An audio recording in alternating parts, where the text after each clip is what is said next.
I'm Gabriella. So today my group challenge was cosmetology.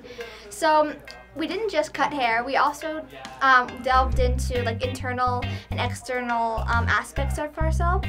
So like how we dress and how we want to be perceived. So it was really interesting, and our mentor really, Tabby, wanted to make sure that we all trusted each other beforehand. So we all talked about like boundaries and consent. And so when we began, it was a really nice environment. So I had Soraya cutting my hair.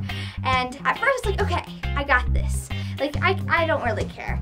But then in the middle of it, I looked so funny. I looked like this rabbi's son with like this like locks, and I totally flipped out.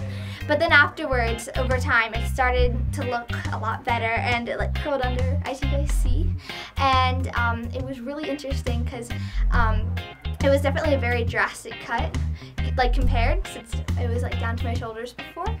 But overall, the challenge was really interesting, and if you ever try it at home, just know it takes a lot longer than you think. It took us like 2 hours for this, or longer.